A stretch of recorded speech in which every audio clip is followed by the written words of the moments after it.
It took more than 12 years to launch all the pieces and put them together on orbit. Today, the work for the International Space Station crew is focused on building for the missions still to come. What we're doing today, though, is we're learning how to build those systems to last longer.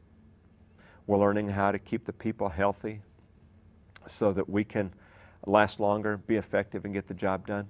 The job is building the capability to send people beyond low Earth orbit while improving life on Earth in the process. Longer missions, farther away from Earth than ever before, will raise new challenges, and mission planners need to know how the hardware and the humans can handle those challenges. For example, a person's bone density decreases very rapidly while in microgravity, 10 times the rate of decrease in a person with osteoporosis, and that means greater risk that an astronaut could suffer a broken bone. So in order to prevent that, astronauts exercise every day 1 to 2 hours. And in addition to that, we as guinea pigs take pills, which is used for treatment to cure the osteoporosis on the ground for preventive purposes. Bone loss is one negative effect of being in space. Crew members are subjects for research designed to discover more precisely and in what ways the space environment impacts a human body.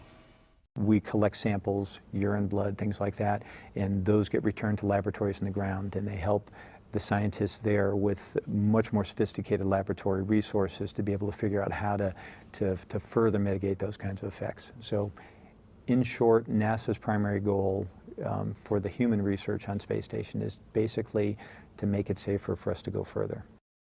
These same people who are subjects for some science research are also the hands-on helpers for other experiments, working with researchers on Earth to take advantage of the facilities in the station's several laboratory modules and of being in orbit more than 200 miles high. It can be medical biological experiments, experiments that study the production of different materials in space, geophysical experiments, experiments on the study of Earth. For example, in the laboratory, crew members monitor plant growth facilities where seeds are grown inside canisters which are rotated at different rates to simulate different levels of gravity.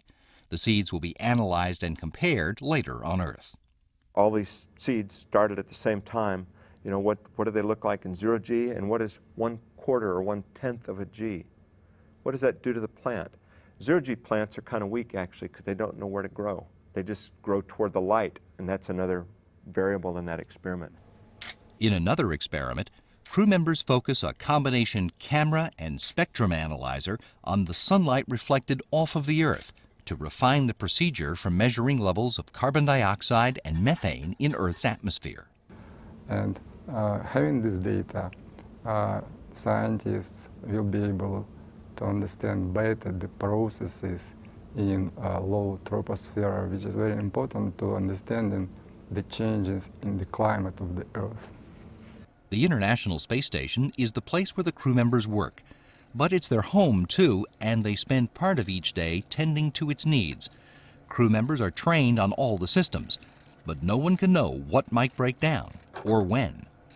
That is why we have scheduled maintenance, of course, because everything, unfortunately, that mankind build get the expiration date. We need to perform the replacement.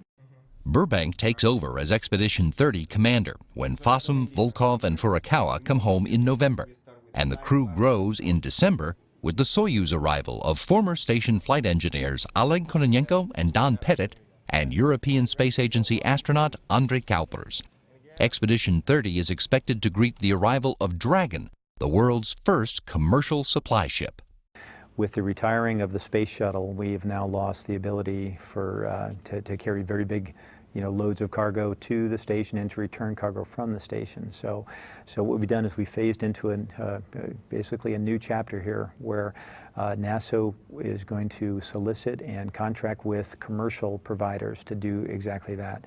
Dragon is a spaceship developed to carry cargo in the nearest future accrue to the station, and it can deliver up to 6 tons of supplies to the station.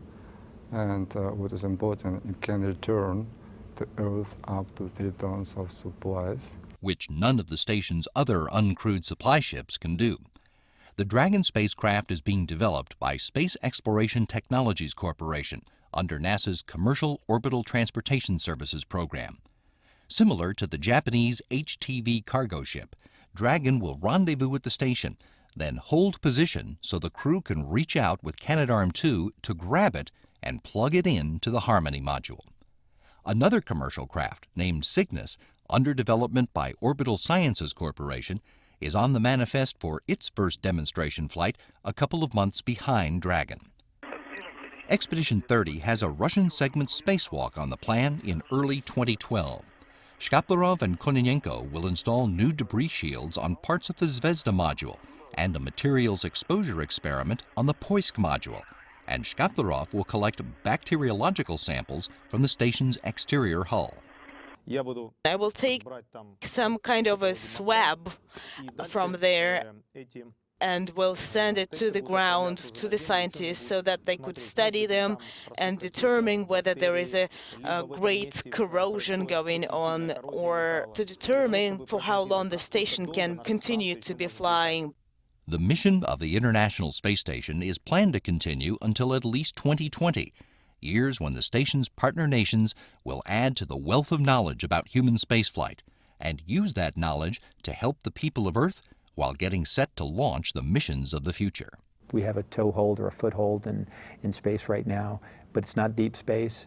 It's still largely shielded by Earth's magnetic field, but we still have great things we can do in low Earth orbit to figure out how to keep humans and hardware functioning well so that we can do those next missions.